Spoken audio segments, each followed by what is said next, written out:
আসসালামু আলাইকুম everyone. Milton top 100 কোর্সের পরবর্তী একটি ক্লাসে তোমাদেরকে স্বাগতম। এই ক্লাসটিতে আমরা খুবই চমৎকার একটি টপিক দেখব। টপিকটা হচ্ছে বামার রিডবার্গ সমীকরণ সংক্রান্ত যে সমস্ত প্রবলেমগুলো আসে সেগুলা। সো যারা যারা এই কোর্সে আসো তোমরা আশা করি ক্লাসগুলো এনজয় করতেছো। ক্লাস নিয়ে তোমাদের যদি কোনো ফিডব্যাক থাকে, কোনো কিছু বলার থাকে, সেটা অবশ্যই আমাকে জানাবা। ইনশাল্লাহ আমি চেষ্টা করব ইমপ্রুভমেন্ট করার। সো এখানে আমাদের বর্ণালী এবং রিডবার্গ সংক্রান্ত সমীকরণ থেকে যা যা আসে প্রত্যেকটা জিনিসপত্র আমরা দেখব। বিশেষ করে এই জায়গা থেকে বর্ণালী এবং রিডবার্গ থেকে বেশ কিছু কোশ্চেন আসে যেগুলো খুব রিপিটেড কোশ্চেন, মানে অ্যানালাইসিস করলে দেখবা তুমি ঘুরে ফিরে বারবার এই কোশ্চেনগুলো পাচ্ছ। সো প্রত্যেকটা জিনিস আমরা স্টেপ বাই স্টেপ ক্লিয়ার করার চেষ্টা করব। প্রথমত আসি বর্ণালী সম্পর্কে আমাদের ক্লিয়ার ধারণার জন্য একটা ইকুয়েশন সম্পর্কে জানা লাগবে। সেটা হচ্ছে এই যে del E equals to E2 minus E1, এইটা অর্থাৎ যখন একটা ইলেকট্রন পরমাণুর উচ্চ শক্তি স্তর থেকে নিম্ন শক্তি স্তরে প্রবেশ করে তখন সে শক্তির বিকিরণ করে। সে আবার নিম্ন থেকে উচ্চতে গেলে শক্তি শোষণ করে। তো শক্তি শোষণ বা বিকিরণ সংক্রান্ত যেই ফর্মুলা সেটা হচ্ছে একটা শক্তি স্তর থেকে আরেকটা শক্তি স্তরে যখন লাফ দিবে তখন ডেল ই পাবো। এই ডেল ই এইটাকে আবার AC ডিভাইডেড বাই ল্যামডা এটাও লেখা যায়। অর্থাৎ যেই পরিমাণ শক্তি সে শোষণ বা বিকিরণ করবে সেই শক্তি কোন তরঙ্গ দৈর্ঘ্যের আলো দিয়ে শোষণ বা বিকিরণ করতেছে সেটা হচ্ছে ল্যামডা। এটাকে আবার এইভাবে HFO লেখা যায়। অর্থাৎ এই শক্তির জন্য একটা নির্দিষ্ট কম্পাঙ্ক থাকে। এই শক্তির জন্য কি থাকে? একটা নির্দিষ্ট কম্পাঙ্ক থাকে। সো এই যে ফর্মুলা কটা লিখে দিলাম, এই ফর্মুলাগুলো ব্যবহার করে তুমি বিভিন্ন জায়গায় বিভিন্ন ম্যাথ করতে পারবা। সো এই জন্য এই ফর্মুলাটা আমাদের প্রথম দরকার। আবার আমরা এখন বামার রিডবার্গ সমীকরণ এবং বর্ণালী সংক্রান্ত যা কিছু দেখবো এখানে আমাদের চিন্তা করতে এই ফর্মুলাটা প্রয়োজন হবে, অর্থাৎ অনেক কিছু চিন্তা করতে আমাদের লাগবে। সো আমরা এখানে del equals to AC divided by lambda HF দেখলাম। এবার আসো যে এই জায়গাতে আমাদের মেইনলি রিডবার্গ সমীকরণ থেকে প্রশ্নটা হয়। কই থেকে হয়? রিডবার্গ সমীকরণ থেকে। সো আমাদের রিডবার্গ সমীকরণটা কি? রিডবার্গ সমীকরণে আমাদের বেসিক ফর্মুলা হচ্ছে 1 by lambda equals to RH into 1 by NL তার স্কোয়ার মাইনাস 1 বাই NH তার স্কোয়ার ইন্টু জেড স্কোয়ার, এরকম ফর্মুলা থাকে। সো জেড স্কোয়ার, জেড মানে হচ্ছে তোমার কোন পরমাণু তার পারমাণবিক সংখ্যা, জেড মানে হচ্ছে পারমাণবিক সংখ্যা। সো ম্যাক্সিমাম ক্ষেত্রেই আমরা এটা হাইড্রোজেন পরমাণুর জন্যই করি। সো হাইড্রোজেন পরমাণুর জন্য পারমাণবিক সংখ্যা 1 হয়। সো এখানে আমাদের জেড এর ভ্যালুটা লাগে না, জেড এর ভ্যালু 1 হয়ে যায়। সো বেসিক্যালি এইটাই হচ্ছে আমাদের বেসিক সমীকরণ। এখন আমাদের আরেকটা ফর্মুলা লাগবে, জানা লাগবে, সেটা হচ্ছে যে তোমার তরঙ্গ সংখ্যা, মানে কতগুলা তরঙ্গ তৈরি হবে, এটা তো তরঙ্গ দৈর্ঘ্য। তরঙ্গ সংখ্যা নির্ণয় করার ফর্মুলা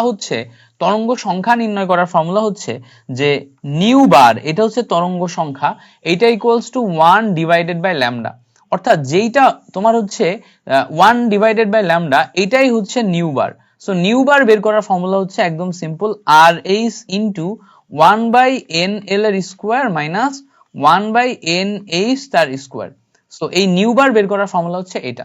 তাহলে আমরা কি দেখলাম? আমরা দেখলাম যে 1 বাই ল্যামডার ফর্মুলা, নিউ বারের formula, nu bar equals to 1 by lambda, এই ফর্মুলা। এখানে আমাদের NL হচ্ছে লোয়ার অরবিটাল থেকে আমরা যখন ইলেকট্রন নিব সেটা, আর NH হচ্ছে আমাদের হায়ার অরবিটাল। NH কি? Higher orbital. সো অরবিটাল উচ্চ শক্তি থেকে নিম্নতে নামলে কি ঘটে সেটাই হচ্ছে আমাদের তোমার এই জায়গার বেসিক কাহিনী। এবার আমাদের প্রশ্ন কিরকম করবে?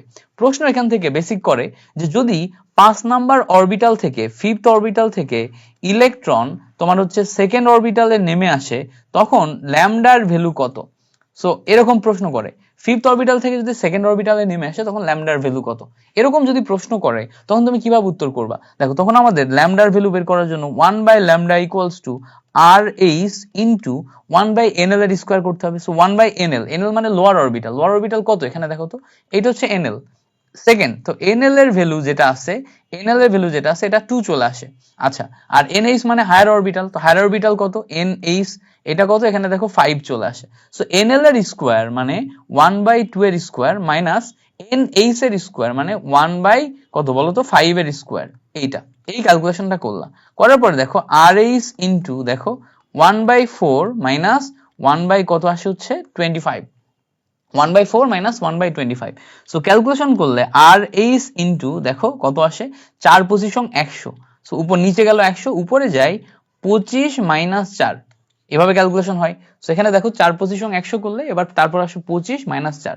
সো ক্যালকুলেশন করলে দেখো এখানে RH ইন্টু 21 ডিভাইডেড বাই 100 এটা আসে।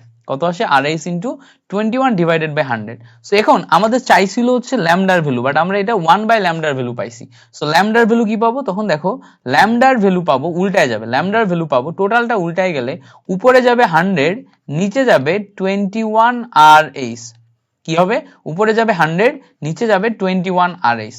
সো এই যে জিনিসটা পাইলাম, এই জিনিসটা কিন্তু আমরা ল্যামডার ভ্যালু পাইলাম। এখন এই জায়গাতে আমাদের ফাঁদ কি থাকবে? প্রশ্ন একদম ডিরেক্ট বলবে যে একটি হাইড্রোজেন পরমাণু বা হাইড্রোজেন পরমাণুর ইলেকট্রন 5th অরবিটাল থেকে যদি 2nd অরবিটালে নেমে আসে তখন ল্যামডার ভ্যালু কত বের করো, এরকম কোশ্চেন দেয়া থাকবে। একদম তুমি কোশ্চেন অ্যানালাইসিস করো, এগুলাই পাবা। সো সেই জায়গাতে তোমার অপশনের ভিতরে ফাঁদ থাকবে, কোন অপশন থাকবে 21, দেখো একটা অপশন থাকবে এরকম 21 RH ডিভাইডেড বাই 100, যেটা তুমি অলরেডি একবার বের করছো। সো তোমার দেখে কাছাকাছি মনে হবে, তুমি দাগাই দিতে পারবা। একবার পাবা দেখবা 21 ডিভাইডেড বাই 100 RH এরকম, যেটা হচ্ছে আমার এরকম কাছাকাছি একটা। সি নাম্বার থাকবে 100 ডিভাইডেড বাই তোমার হচ্ছে 21, উপরে থাকবে হচ্ছে RH, বুঝছো? একদম কাছাকাছি কিছু একটা। 4 নাম্বার থাকবে হচ্ছে 100 তারপর ডিভাইডেড বাই 21 RH। ঠিক আছে? সো এই যে অপশনগুলো থাকবে, এই অপশনগুলোর সাথে খুব কেয়ারফুলি মিলাইতে হবে যে তোমার উত্তরটা আর এই অপশনটা ঠিক আছে কিনা। কেয়ারফুলি মিলায় তারপর তুমি দাগাবা, নাহলে কিন্তু তোমার ভুল হয়ে যাবে। ওকে, এবার আসো এই জায়গা থেকে আমরা আরেকটা কোশ্চেন দেখি। এবার এখান থেকে এরকম বলবে যে, এরকম বললো যে 8 অরবিটাল থেকে ইলেকট্রন যদি 8 অরবিটাল থেকে 3rd অরবিটালে নেমে আসে তাহলে তরঙ্গ সংখ্যা কত? তরঙ্গ সংখ্যা চাইছে। সো যখন তরঙ্গ সংখ্যা চাইছে তখন আমাদের দেখো তরঙ্গ সংখ্যা নিউ বার ইকুয়ালস টু সরাসরি formula RH into 1 by NL এর স্কোয়ার মাইনাস 1 বাই NH এর স্কোয়ার। সো ফর্মুলা এটা, এই অনুযায়ী আমরা RH এর ভ্যালু বসালাম।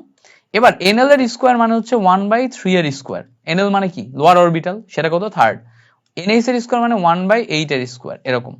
এবার এখানে তুমি RH বসাবা, বসানোর পর 1 বাই NL মানে 3rd মানে কি 1 বাই 9 মাইনাস 1 বাই 64। এই হচ্ছে আমার basic calculation. So basic calculation করলে এখানে আমরা এখন কত পাবো? RH ইন্টু নিচে দেখো 9 ইন্টু 64, উপরে যাবে 64 মাইনাস 9, ক্যালকুলেশন করে এটা পাবো। সো টোটাল মিলে ক্যালকুলেশন করলে 64 থেকে তুমি যদি 9 বাদ দাও, 64 থেকে তুমি যদি 9 বাদ দাও তাহলে দেখো উপরে RH ইন্টু 55 পাবা, 55 পাবা। এবার এই 9 এর সাথে 64 গুণ করো, 4 নাম 36, 4 নাম 36, 36 এর 6 হাতে থাকে 3, তারপরে 6 নাম 54, 54 আর 3 57। সো এখানে 576 এটা আসে। সো এই যে জিনিসটা পাইলাম, এই জিনিসটা হচ্ছে আমাদের টোটাল নিউ বারের ভ্যালু, নিউ বারের ভ্যালু। তো এরকম র্যান্ডম দিয়ে এবার এইটাকে তোমার অপশনে এমন ভাবে সাজাই দিবে যে তোমার খুঁজে পাইতে কষ্ট হয়ে যাবে। ঠিক আছে? খুঁজে পাইতে কষ্ট হয়ে যাবে। সো এই জায়গা থেকে বামার রিডবার্গ সমীকরণ থেকে এই জিনিসটা আসে, এই জিনিসটা আসতে পারে। খুব কেয়ারফুলি এই জিনিসটা আমাদেরকে শিখতে হবে। এবার বামার রিডবার্গ সমীকরণ থেকে আরো একটা জিনিস চাই, সেটা হচ্ছে lambda minimum, lambda maximum, lambda minimum, lambda maximum. এছাড়া চাবে হচ্ছে এনার্জি মিনিমাম, এনার্জি ম্যাক্সিমাম, এটা চাবে। এনার্জি মিনিমাম, এনার্জি ম্যাক্সিমাম এটা চাবে। ফ্রিকোয়েন্সি মিনিমাম, ফ্রিকোয়েন্সি ম্যাক্সিমাম এটা চাবে। সো দেখো lambda minimum, lambda maximum, energy minimum, energy maximum, frequency minimum, frequency maximum, এগুলো আমরা কিভাবে বের করব? দেখো আমাদের প্রথমত ল্যামডা মিনিমাম এবং ল্যামডা ম্যাক্সিমাম এই দুইটা টপিক ভালো করে বুঝতে হবে। এই দুইটা টপিক ভালো করে বুঝলে তুমি energy minimum, energy maximum, frequency minimum, frequency maximum, তরঙ্গ সংখ্যা মিনিমাম, তরঙ্গ সংখ্যা ম্যাক্সিমাম, এগুলো অটোমেটিক বের করতে পারবা। আচ্ছা, কিভাবে অটোমেটিক বের করতে পারবা আমরা যদি একটু বোঝার চেষ্টা করি। ধরো তুমি ল্যামডা মিনিমাম সম্পর্কে পাইছো, এবার ভালো করে খেয়াল করলে দেখো তো ল্যামডা মিনিমাম সম্পর্কে তুমি যদি পাও equals to HC divided by lambda না? তো ভালো করে খেয়াল করলে দেখবা যে এনার্জির সাথে ল্যামডা সম্পর্ক ব্যস্তানুপাতিক। অর্থাৎ তুমি যদি ল্যামডার ভ্যালু মিনিমাম পাও তাহলে এখান থেকে এনার্জির ভ্যালু পাওয়া হচ্ছে ম্যাক্সিমাম। কি পাবা? Energy value maximum. অর্থাৎ ল্যামডা যেটার জন্য মিনিমাম সেটার জন্য এনার্জি ম্যাক্সিমাম। আবার ভালো করে খেয়াল করলে দেখবা E equals to HF। So E এর সাথে F হচ্ছে প্রপোর্শনাল। সো E যদি ম্যাক্সিমাম পাও এখান থেকে ফ্রিকোয়েন্সিও পাবা ম্যাক্সিমাম, ফ্রিকোয়েন্সিও পাবা ম্যাক্সিমাম। তাহলে দেখো ল্যামডা যখন মিনিমাম এনার্জি তখন ম্যাক্সিমাম, ফ্রিকোয়েন্সি তখন ম্যাক্সিমাম। আবার ভালো করে খেয়াল করে দেখবা E equals to nu bar equals to 1 by lambda, অর্থাৎ তরঙ্গ সংখ্যার সাথে ল্যামডা সম্পর্ক ব্যস্তানুপাতিক। অর্থাৎ এই জায়গা থেকে তুমি এই জায়গায় যদি ল্যামডা মিনিমাম পাও, তরঙ্গ সংখ্যা নিউ বার এটা পাবা ম্যাক্সিমাম। তাহলে শুধু এক ল্যামডা মিনিমাম, বাকি সবাই ম্যাক্সিমাম। এবার যদি ল্যামডা হয় ম্যাক্সিমাম, তাহলে বাকি সবাই কি হবে? মিনিমাম হবে। অর্থাৎ ল্যামডার সাথে সবাই কিন্তু ব্যস্তানুপাতিক সম্পর্কে আছে। এই যে জিনিসটা, এটা যদি তুমি বুঝো, এখন তুমি অনেক ম্যাথ ইজিলি করতে পারবা। এবার বলবা ভাই কিভাবে করতে পারবো? দেখো কিভাবে করতে পারবা এটাই আমরা এখন বোঝার চেষ্টা করব। আমাদের কাছে 1 by lambda equals to R H into 1 by N L তার স্কোয়ার আছে মাইনাস 1 বাই এন এইচ তার স্কোয়ার আছে। সো ভালো করে খেয়াল করলে দেখবা এই জায়গাতে আমাদের দুইটা টার্ম, এখানে একটা টার্ম, এখানে একটা টার্ম। সো এই টার্মের সাথে এই টার্মের সম্পর্ক ব্যস্তানুপাতিক, অর্থাৎ এইটা যদি বাড়াও তাহলে এইটা কমে, এটা যদি কমাও এটা বাড়ে। সো এই জায়গাতে এই টোটাল টার্মটাকে তুমি যদি শূন্য বানাও, তাহলে এই অংশের মান হয় ম্যাক্সিমাম। এই অংশের মান কি হয়? ম্যাক্সিমাম। এই অংশের মান যদি ম্যাক্সিমাম হয়, খেয়াল করো, এই অংশের মান যদি ম্যাক্সিমাম হয়, এই টোটাল টার্মের সাথে এটা দেখো আবার ব্যস্তানুপাতিক সম্পর্কে আছে। সো এটা ম্যাক্সিমাম হলে এটা হয় মিনিমাম। অর্থাৎ এটা যখন শূন্য তখন ল্যামডা হয় মিনিমাম। এখন এইটা শূন্য হওয়ার শর্ত কি? এইটা শূন্য হওয়ার শর্ত মানে হচ্ছে 1 by N H equals to 0। So N H equals to তখন আসে হচ্ছে 1 ডিভাইডেড বাই 0 মানে হচ্ছে ইনফিনিটি। তার মানে আমরা যখন NH এর ভ্যালু ইনফিনিটি নিব, NH এর ভ্যালু ইনফিনিটি নেওয়া মানে হচ্ছে এখান থেকে আমি ল্যামডা পাবো হচ্ছে মিনিমাম। মিনিমাম। অর্থাৎ যদি আমাদের কোথাও বলে, কোন একটি সমীকরণে বলে দেয় যে এখান থেকে সর্বনিম্ন তরঙ্গ সংখ্যা বের করো, তার মানে আমাদের NH এর ভ্যালু ইনফিনিটি নিতে হবে। আচ্ছা, প্রশ্ন কিরকম বলবে সেটা একটু যদি দেখি। দেখো আমাদের প্রশ্ন এরকম বলবে যে ফিফথ অরবিটাল থেকে ইলেকট্রন যদি সেকেন্ড অরবিটালে নেমে আসে, ঠিক আছে, নেমে আসে। এবার বলছে সেকেন্ড অরবিটালে নেমে আসলো, এবার বলছে যে নাম্বার 1 ল্যামডা মিনিমাম বের করো। সো দেখো আমাদের সেকেন্ড অরবিটালে নেমে আসার জন্য ল্যামডা মিনিমাম বের করতে হবে। এখন যখনই ল্যামডা মিনিমাম বের করব, NH এর ভ্যালু তখন মিনিমামের জন্য, ল্যামডা মিনিমাম যখন বলছে তখন NH এর ভ্যালু অটোমেটিক ইনফিনিটি হয়ে গেছে। এখন ইনফিনিটি থেকে ইলেকট্রন নেমে আসছে কোথায়? দেখো তখন আর ফিফথ থেকে নামছে না, তখন ইনফিনিটি থেকে সেকেন্ডে নামতেছে। সো তখন অটোমেটিক NH এর ভ্যালু হবে হচ্ছে ইনফিনিটি, আর NL লোয়ার অরবিটালের ভ্যালু কত হবে? 2। সেকেন্ড অরবিটালে যেহেতু নেমে আসছিল প্রশ্নে, স্ট্রিমে বলে দিছে। তার মানে আমরা 1 by lambda equals to RH into 1 by NL এর স্কোয়ার মানে 2 এর স্কোয়ার, আর NH এর স্কোয়ার মানে 1 বাই ইনফিনিটি তার স্কোয়ার বসাতে পারবো। সো 1 বাই ইনফিনিটি মানে 0, তার মানে এখানে RH ইন্টু 1 বাই 4 আসে। সো দেখো 1 by lambda equals to RH into 1 by 4, তাহলে এই জায়গা থেকে ল্যামডার ভ্যালু পাচ্ছি হচ্ছে 4 ডিভাইডেড বাই RH। এই যে 4 ডিভাইডেড বাই RH, এটাই হচ্ছে ল্যামডা মিনিমাম। এটা কি? এটা হচ্ছে ল্যামডা মিনিমাম। এখন যদি এই ভ্যালুটা ল্যামডা মিনিমাম হয়, তুমি জানো যেটা ল্যামডা মিনিমাম ঠিক ওইটাই তোমার হচ্ছে এনার্জি ম্যাক্সিমাম, ঠিক আছে, ওইটার জন্যই তুমি এনার্জি ম্যাক্সিমাম পাবা, ওইটার জন্যই, হ্যাঁ, এই ল্যামডা মিনিমামের জন্যই তুমি এনার্জি ম্যাক্সিমাম পাবা, তুমি এখান থেকে ফ্রিকোয়েন্সি ম্যাক্সিমাম পাবা, তুমি এই সেম শর্তের জন্য, এই যে ইনফিনিটি, এই শর্তের জন্য নিউ বার ম্যাক্সিমাম পাবা, মানে তরঙ্গ সংখ্যা ম্যাক্সিমাম পাবা। সো দেখো তাহলে এই জায়গাতে ম্যাক্সিমাম তরঙ্গ সংখ্যার ভ্যালু কত আসবে বলো তো? তরঙ্গ সংখ্যার ভ্যালু, তাহলে দেখো তরঙ্গ max nu bar equals to 1 by lambda আসবে। সো 1 বাই ল্যামডা মানে কি? দেখো 1 ডিভাইডেড বাই 1 বাই ল্যামডা, তার মানে কি 4 ডিভাইডেড বাই RH। সো এখান থেকে আসবে হচ্ছে RH ডিভাইডেড বাই 4, এইটা কিন্তু নিউ বার ম্যাক্সিমাম। এটা কি? এটা হচ্ছে নিউ বার ম্যাক্সিমাম। সো ওই উপরে RH ডিভাইডেড বাই 4 প্রথম যে অংশটা পাইছিলাম, এটাই হচ্ছে আমাদের নিউ বার ম্যাক্সিমাম। তাহলে আমরা এখান থেকে প্রথম যেটা বের করা দেখলাম সেটা হচ্ছে ল্যামডা কিভাবে মিনিমাম হয়, সেইটা কিভাবে হয় সেটা আমরা দেখলাম, ঠিক আছে। এবার তাহলে ল্যামডা ম্যাক্সিমাম একটু আমরা বের করা দেখি। দেখো আবারও আমাদের 1 by lambda equals to formula হচ্ছে RH ইন্টু 1 বাই NL এর স্কোয়ার, 1 বাই NL এর স্কোয়ার মাইনাস 1 বাই NH এর স্কোয়ার। সো এই অংশটাকে জিরো না বানায় যদি এখন সর্বোচ্চ বানাইতে চাই, তাহলে আমাদের কি করা লাগবে? দেখো এই NH অংশটাকে আমাদের সর্বোচ্চ বানাইতে হবে। NH অংশটাকে যদি আমরা সর্বোচ্চ বানাইতে চাই, সর্বোচ্চ পরিমাণ বাদ দিই, তখন এখানে আমরা ল্যামডা ম্যাক্সিমাম পাবো। সো ল্যামডা ম্যাক্সিমামের জন্য এই অংশকে আমাদের সর্বোচ্চ বাদ দিতে হবে। এখন মেইন কাহিনী হচ্ছে সর্বোচ্চ বাদ আসলে কিভাবে দেয়া যায়। বেসিক কনসেপ্টটা বুঝবা। এটা ধরো একটা পরমাণু, এটা প্রথম অরবিটাল, এটা দ্বিতীয় অরবিটাল, এটা তৃতীয় অরবিটাল, এটা চতুর্থ অরবিটাল। সো ধরো এই জায়গাতে আমরা লোয়ার অরবিটালে আসি। এখন হায়ার অরবিটাল যদি আমরা ইনফিনিটি করি তখন আমাদের ল্যামডা হয়ে যায় ম্যাক্সিমাম, তখন আমাদের কি হয়, ল্যামডা হয়ে যায় মিনিমাম। হায়ার অরবিটাল যদি ইনফিনিটি করি, ইনফিনিটি হচ্ছে মিনিমামের জন্য। এখন যদি আমরা ম্যাক্সিমাম করি তাহলে ইনফিনিটি থেকে আস্তে আস্তে আস্তে আস্তে এই লোয়ার অরবিটালের কাছে যাইতে হবে, যত কাছে যাবে তত ম্যাক্সিমাম যাবে, যত কাছে যাবে তত ম্যাক্সিমাম যাবে। সো লোয়ার অরবিটালের আমরা ঠিক কত কাছে যাইতে পারবো বলো তো, ঠিক কত কাছে যাইতে পারবো? ইনফিনিটি থেকে একটা আসলাম, এদিকে একটা আসলাম, এদিকে একটা আসলাম, এভাবে আস্তে আস্তে ধরো এইটা হচ্ছে সেকেন্ড অরবিটাল, থার্ড, এটা ফোর্থ। সো আমরা ফিফথ অরবিটালে আসলাম, ফোর্থে আসলাম, এবার থার্ডে আসলাম। থার্ডে আসার পর যদি আমরা ঠিক সেম ওই অরবিটালে চলে আসি তাহলে কি আর হইলো? তাহলে তো হইলো না, এখানেও টু, এখানেও টু, তাহলে তো জিরো হয়ে গেল। তাহলে আমরা সর্বোচ্চ পরিমাণ কাছে ঠিক তার আগের অরবিটালে আসতে পারবো, অর্থাৎ লোয়ার অরবিটালের ঠিক আগের অরবিটালে আসতে পারবো। অর্থাৎ লোয়ার অরবিটাল ঠিক আগের অরবিটালে আসা মানে হচ্ছে হায়ার অরবিটালের ভ্যালু হবে হচ্ছে লোয়ার অরবিটালের ঠিক একটা পরের অরবিটাল। লোয়ার অরবিটালের ঠিক একটা পরের অরবিটালকে আমরা হায়ার অরবিটাল বলতে পারবো। অর্থাৎ যদি আমরা সেকেন্ড অরবিটালে থাকি তাহলে হায়ার অরবিটাল হবে হচ্ছে তোমার হচ্ছে, যদি আমরা সেকেন্ড অরবিটালে থাকি হায়ার অরবিটাল হবে হচ্ছে থার্ড, যদি আমরা থার্ড অরবিটালে থাকি হায়ার অরবিটাল হবে হচ্ছে ফোর্থ, যদি আমরা ফোর্থ অরবিটালে থাকি হায়ার অরবিটাল হবে হচ্ছে ফিফথ। অর্থাৎ হায়ার অরবিটাল সবসময় লোয়ার অরবিটালের সাথে এক যোগ হবে। কি হবে? হায়ার অরবিটাল সবসময় লোয়ার অরবিটালের সাথে এক যোগ হবে। অর্থাৎ এখান থেকে যদি আমাদের ল্যামডা ম্যাক্স বের করতে বলে, সব সময় ল্যামডা ম্যাক্স বের করার শর্ত হচ্ছে NH equals to NL plus 1, NH equals to NL plus 1। এখন যদি আমাদের এখান থেকে বলে যে অষ্টম অরবিটাল থেকে থার্ড অরবিটালে যদি ইলেকট্রন নেমে আসে তখন ল্যামডা ম্যাক্স এর ভ্যালু কত হবে? তো যখনই আমার ল্যামডা ম্যাক্স বলছে তার মানে lower orbital fix, lower orbital কোনটা? থার্ড, থার্ড আমার দেয়া আছে। তাহলে হায়ার অরবিটাল কত হবে? হায়ার অরবিটাল হবে ঠিক থার্ডের সাথে এক যোগ মানে 4। তো এই দুইটা ভ্যালু বসায় ক্যালকুলেশন করলে আমাদের উত্তর মিলে যাবে, একটা হবে থার্ড, একটা হবে ফোর্থ। তাহলে 1 বাই ল্যামডা ম্যাক্স এইটা ইকুয়ালস টু আমরা পাবো হচ্ছে RH ইন্টু 1 বাই 3 এর স্কোয়ার মাইনাস 1 বাই 4 এর স্কোয়ার।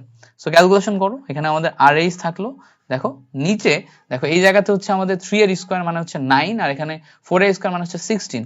সো 9 ইন্টু 16, এখানে আসবে 16 মাইনাস 9। সো ক্যালকুলেশন করলে দেখো এখান থেকে 7RH divided by 16 into 9। So 6 নাম 54, 6 নাম 54, 9 কে 9 আর 4, সো 144। সো কত আসলো এখান থেকে? এখান থেকে আমরা পাইলাম হচ্ছে 7RH divided by 144, 7RH divided by 144। So that's it. So এখান থেকে যদি আমাদের বলে যে এখন এই জায়গা থেকেই ল্যামডা ম্যাক্সিমাম না বের করে আমাদের বলা হচ্ছে যে তরঙ্গ সংখ্যা মিনিমাম কত হবে। সো তরঙ্গ সংখ্যা মিনিমাম মানে হচ্ছে nu bar equals to 1 by lambda minimum maximum. So lambda যেটার জন্য ম্যাক্সিমাম ওটার জন্য তরঙ্গ সংখ্যা পাবো হচ্ছে আমি মিনিমাম। সো এখানে ল্যামডা ম্যাক্স এর ভ্যালু কত পাচ্ছি? ল্যামডা ম্যাক্স এর ভ্যালু পাচ্ছি হচ্ছে 7RH divided by 144। So calculation করলে উপরে যায় 144, নিচে আসে হচ্ছে 7RH, উপরে যায় 144, নিচে যায় হচ্ছে 7RH। সো এটার জন্য আমরা তোমার হচ্ছে তরঙ্গ সংখ্যা ম্যাক্সিমাম পাইলাম।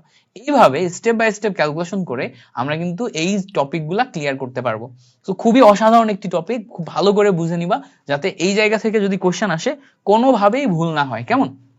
এবার বর্ণালী থেকে আরেকটা প্রশ্ন আসে, কমন প্রশ্ন, যেটা আমাদের জানা লাগবে। বর্ণালী থেকে আমাদের আরেকটা কমন প্রশ্ন আছে, এই বেসিকগুলো কিন্তু খুবই ইম্পর্টেন্ট, খুবই ইম্পর্টেন্ট। সো এইগুলো আমাদের ভালো করে মাথায় রাখতে হবে। বর্ণালী থেকে আরেকটা কমন টাইপের প্রশ্ন আসে যে নিচের কোন বর্ণালীটির হচ্ছে যে তরঙ্গ দৈর্ঘ্য সর্বোচ্চ, হ্যাঁ এরকম একটা প্রশ্ন আসে। সো আমাদের এখানে তড়িৎচুম্বকীয় বর্ণালী সম্পর্কে জানতে হয়, তড়িৎচুম্বকীয় বর্ণালী সম্পর্কে জানতে হয়। সো আমাদের তড়িৎচুম্বকীয় বর্ণালী সম্পর্কে আমি যদি একটু তোমাকে ধারণা দিই, আমাদের যেই সমস্ত তড়িৎচুম্বকীয় বর্ণালীগুলো আছে এগুলার যেই তরঙ্গ দৈর্ঘ্য সেটার রেঞ্জ অনুযায়ী সাজাইলে সবচেয়ে কম তরঙ্গ দৈর্ঘ্য বা সবচেয়ে বেশি তরঙ্গ দৈর্ঘ্য হচ্ছে রেডিও ওয়েভ, তারপরে আমাদের আসে হচ্ছে মাইক্রোওয়েভ, তারপরে আসে হচ্ছে আমাদের ইনফ্রারেড রে। ঠিক আছে, তো রেডিও ওয়েভের তরঙ্গ দৈর্ঘ্য সবচেয়ে বেশি, তারপরে মাইক্রোওয়েভ, তারপরে হচ্ছে ইনফ্রারেড রে, তারপরে হচ্ছে ভিজিবল, তারপরে হচ্ছে তোমার আলট্রাভায়োলেট ইউভি, তারপরে হচ্ছে এক্স রে রশ্মি, তারপর হচ্ছে গামা রশ্মি। সো এই যে এই অংশগুলো তোমাকে লিখে দিলাম, সো এখানে আমি লিখে দিই একটু ভালো করে। প্রথমে হচ্ছে আমাদের রেডিও ওয়েভ, রেডিও ওয়েভের তরঙ্গ দৈর্ঘ্য আমাদের আছে, সেটাও আমরা চাইলে মুখস্থ করতে পারি। রেডিও ওয়েভের জন্য হচ্ছে 100 সেন্টিমিটার থেকে তোমার 5 মিটার পর্যন্ত, এটা হচ্ছে রেডিও ওয়েভ। তারপরে মাইক্রোওয়েভ, মাইক্রোওয়েভের জন্য তরঙ্গ দৈর্ঘ্য আছে, মাইক্রোওয়েভের জন্য তরঙ্গ দৈর্ঘ্য আছে, মাইক্রোওয়েভের মাইক্রো লিখে দিলাম। এটা তরঙ্গ দৈর্ঘ্য হচ্ছে, এটা তরঙ্গ দৈর্ঘ্য কত, এটা হচ্ছে 100 মাইক্রোমিটার, 100 মাইক্রোমিটার থেকে তোমার 1 সেন্টিমিটার এই রেঞ্জে পড়ে। তারপরে ইনফ্রারেড রে, ইনফ্রারেড রে বা অতি অবলোহিত রশ্মি, ইনফ্রারেড রে। সো ইনফ্রারেড, ইনফ্রারেড রে, এটার জন্য আমাদের তরঙ্গ দৈর্ঘ্যের ইয়া হচ্ছে 780 থেকে 2 × 10⁶ ন্যানোমিটার। সো এগুলাও এমসিকিউতে আসে, এই যে সাইডে যেগুলো লিখে দিচ্ছি এগুলাও এমসিকিউতে আসে, এগুলো মুখস্থ করবা। এভাবে প্রত্যেকটার ভ্যালুগুলো একটু মুখস্থ করবা। সো এই জায়গাতে জানার বিষয় কি, এখান থেকে বোঝার বিষয় কি, এগুলা বইতেই আছে, মেইন বইতে আছে। সো এগুলা মেইন বই থেকে একটু লিখে লিখে মুখস্থ করিও, কেমন? এখানে মেইনলি বোঝার বিষয় কি সেটা দেখি। দেখো এইটা আমরা তরঙ্গ দৈর্ঘ্যের উপর ডিপেন্ড করে সাজাইছি, তরঙ্গ দৈর্ঘ্য ল্যামডা। সো যত উপরে আছে তার তরঙ্গ দৈর্ঘ্য তত বেশি, উপরে হচ্ছে ল্যামডা ম্যাক্সিমাম, নিচে হচ্ছে ল্যামডা মিনিমাম, নিচে হচ্ছে ল্যামডা মিনিমাম। সো এই নিচে যত যাবে তত ল্যামডা কমতে থাকবে, উপরে যত যত ল্যামডা বাড়তে থাকবে। এবার তোমাকে প্রশ্ন করবে এখান থেকে যে কোনো চারটা দিয়ে দিবে, হ্যাঁ এখান থেকে যে কোনো চারটা দিয়ে দিবে, চারটা যেমন ধরো আমাদের অপশন এরকম বললো যে এ নাম্বারে হচ্ছে রেডিও ওয়েভ দেয়া আছে, বি নাম্বারে হচ্ছে ভিজিবল দেয়া আছে, সি নাম্বারে হচ্ছে এক্স রে দেয়া আছে, আর ডি নাম্বারে হচ্ছে গামা দেয়া আছে। এবার প্রশ্ন করলো কোন রশ্মিটির তোমার হচ্ছে, কোন রশ্মিটির তোমার শক্তি সবচেয়ে বেশি। সো কোন রশ্মিটির শক্তি বা এনার্জি ম্যাক্সিমাম বা এনার্জি সবচেয়ে বেশি। সো আমাদের এখন চিন্তা করতে হবে যে এর ভিতরে কোনটির শক্তি সবচেয়ে বেশি। সো ভালো করে খেয়াল করব, এই চারটা আমরা এখানে একটু দাগাবো, এই চারটা আমরা এখানে দাগাবো। দেখো রেডিও ওয়েভ, তারপরে ভিজিবল, তারপরে এক্স রে, তারপরে গামা। এবার আমরা জানি যে শক্তির সাথে আমাদের তরঙ্গ দৈর্ঘ্যের যে সম্পর্ক =hc/λ, অর্থাৎ ল্যামডা যদি সর্বোচ্চ হয় শক্তি হবে সর্বনিম্ন, ল্যামডা যদি সর্বনিম্ন হয় শক্তি হবে সর্বোচ্চ। তাহলে আমাদের যেহেতু শক্তি সর্বোচ্চ চাইছে, তাহলে এই চারটার ভিতরে ল্যামডার ভ্যালু সবচেয়ে কম কার সেটা খুঁজে বের করতে হবে। সো দেখো রেডিও ওয়েভের তরঙ্গ দৈর্ঘ্য সবচেয়ে বেশি, আর এখানে গামা ওয়েভ যে আছে গামার তরঙ্গ দৈর্ঘ্য সবচেয়ে কম। তাহলে গামার যেহেতু তরঙ্গ দৈর্ঘ্য সবচেয়ে কম, গামার তরঙ্গ দৈর্ঘ্য সবচেয়ে কম, গামার এনার্জি বা শক্তি সবচেয়ে বেশি। সো তাহলে এই জায়গাতে এই চারটার ভিতরে সবচেয়ে শক্তি বেশি হবে এটার। সো এখানে আমাদের রাইট আনসার হবে গামা। সো যদি আমাদের শক্তি ম্যাক্সিমাম চাই তখন হবে গামা। এখন যদি আমাদের শক্তি আবার মিনিমাম চাই, তাহলে যার তরঙ্গ দৈর্ঘ্য সবচেয়ে বেশি তার শক্তি সবচেয়ে কম। সো এখানে তরঙ্গ দৈর্ঘ্য সবচেয়ে বেশি কার, রেডিও ওয়েভের। সো রেডিও ওয়েভের তরঙ্গ দৈর্ঘ্য যেহেতু সবচেয়ে বেশি, তাহলে এর শক্তি সবচেয়ে কম, তো এর এনার্জি মিনিমাম চাইলে আমরা এটা পাবো, এনার্জি মিনিমাম চাইলে এটা পাবো। সো এই হবে আমাদের প্রশ্নের প্যাটার্ন। এবার আরেকটা ভালো করে বুঝবো, প্রশ্ন সলভ করা শেখানোর জন্য আরেকটা ভালো করে তোমাকে বুঝাই দিই। দেখো আমাদের এখানে আমাদের যে অপশনগুলো দেয়া আছে আমরা একটু যদি দেখি। সো সি নাম্বার, এই হচ্ছে ডি নাম্বার। সো আমাদের ধরো এখানে বলে দিল যে ইনফ্রারেড রে আছে হচ্ছে এ নম্বরে, এক্স রে এটা আছে হচ্ছে বি নম্বরে, আর গামা রে এটা আছে হচ্ছে সি নম্বরে, আর মাইক্রোওয়েভ এটা আছে হচ্ছে ডি নম্বরে। সো এই চার ধরনের ওয়েভ আছে। এবার তোমাকে প্রশ্ন করলো যে নিচের কোনটির তরঙ্গ সংখ্যা সবচেয়ে বেশি, নিচের কোনটির তরঙ্গ সংখ্যা সবচেয়ে বেশি। সো যদি এরকম প্রশ্ন করে সবচেয়ে বেশি তরঙ্গ সংখ্যা কার, তখন আমি কি করব। সো তরঙ্গ সংখ্যা মানে হচ্ছে নিউ বার। এখন আমরা বলো তো নিউ বারের সাথে ল্যামডার সম্পর্ক কি। সো নিউ বার = 1/λ, ব্যস্তানুপাতিক সম্পর্ক। এখন তরঙ্গ সংখ্যা সবচেয়ে বেশি চাইছে, সো তার মানে তরঙ্গ সংখ্যা নিউ বার এটা যদি আমি ম্যাক্সিমাম চাই তখন আমার ল্যামডা হবে কি, ল্যামডা হবে হচ্ছে মিনিমাম। তো খুঁজে বের করতে হবে যে ম্যাক্সিমাম তরঙ্গ সংখ্যার জন্য মিনিমাম তরঙ্গ দৈর্ঘ্য কোনটা আছে। সো এই চারটার ভিতরে তরঙ্গ দৈর্ঘ্য সবচেয়ে কম কার। সো আমরা মুখস্থ করছিলাম কি serial R M I R V UV X ray gamma, এভাবে মুখস্থ করছিলাম। আমি এভাবেই মনে রাখি, এভাবে R M I R V UV X ray gamma এভাবে লিখে লিখে উপর থেকে নিচে মার্কিং করা শিখি। এবং আমি মনে রাখি যে আর এর ভ্যালু হচ্ছে ম্যাক্স, আর এর ক্ষেত্রে ল্যামডা ম্যাক্স, আর গামার ক্ষেত্রে ল্যামডা মিনিমাম। আমার যেহেতু ল্যামডা মিনিমাম খুঁজতে হবে, তাহলে এখানে আমি খুঁজবো যে কি কি আছে। সো আমি একটু দাগাবো। দেখো ইনফ্রারেড, এ নাম্বার ইনফ্রারেড আছে, সো ইনফ্রারেড আছে। এক্স রে আছে, সো এক্স রে আছে, গামা আছে, সো গামাও দেখাইলাম, মাইক্রোওয়েভ আছে, সো মাইক্রোওয়েভ দেখাইলাম। সো এইটা এটা এইটা এটা এই চারটার ভিতরে প্রশ্ন যেটা চাচ্ছে সেই অনুযায়ী আমার ল্যামডা মিনিমাম খুঁজতে হবে। সো ল্যামডা মিনিমাম কার? গামার। সো গামা যেহেতু ল্যামডা মিনিমাম, তাহলে এখানে আমাদের কারেক্ট অ্যান্সার হবে হচ্ছে সি নাম্বারটা। ঠিক আছে? সো এইভাবে আমাদের এই বর্ণালী রিলেটেড যে ম্যাথ গুলো আছে সেগুলো সলিউশন করতে হয়। বর্ণালী রিলেটেড অনেক কিছু শেখা যায়, যেমন হচ্ছে তরঙ্গ সংখ্যা নির্ণয় শেখা যায়, আরো অনেকগুলা টপিক আছে যেগুলো শেখা যায়। বাট আমরা যেহেতু টপ 100 টপিক দেখতেছি, এর ভিতর থেকে সবচেয়ে ইম্পর্টেন্ট টপিকটা শিখতেছি। সো আমি ইম্পর্টেন্ট যেগুলো আছে সেগুলো তোমাকে দেখাই দিলাম। এর ভিতরে এটাই হচ্ছে সবচেয়ে বেশি ইম্পর্টেন্ট। সো দুইটা জিনিস যেটা তোমার সবসময় প্রশ্নে আসবে, একটা হচ্ছে ইলেকট্রন যদি একটা অরবিটাল থেকে একটা অরবিটালে নেমে আসে তখন কি ঘটবে, ল্যামডা মিনিমামের জন্য কি ঘটবে, ল্যামডা ম্যাক্সিমামের জন্য কি ঘটবে, এনার্জি মিনিমামের জন্য কি ঘটবে, এনার্জি ম্যাক্সিমামের জন্য কি ঘটবে, এবং আমাদের এই ধরনের রশ্মি দিয়ে বলবে যে এই রশ্মিগুলা এইগুলার ভিতরে এনার্জি ম্যাক্সিমাম কার, এনার্জি মিনিমাম কার, তরঙ্গ দৈর্ঘ্য ম্যাক্সিমাম কার, তরঙ্গ দৈর্ঘ্য মিনিমাম কার, তরঙ্গ সংখ্যা ম্যাক্সিমাম কার, তরঙ্গ সংখ্যা মিনিমাম কার। এইটা হচ্ছে আরেকটা ইম্পর্টেন্ট কোশ্চেন। সো আশা করি এটা আমরা ক্লিয়ারলি বুঝতে পারছি। সো যারা যারা এতক্ষণ ধরে মনোযোগ দিয়ে ক্লাসটি দেখছো তোমাদেরকে অসংখ্য ধন্যবাদ।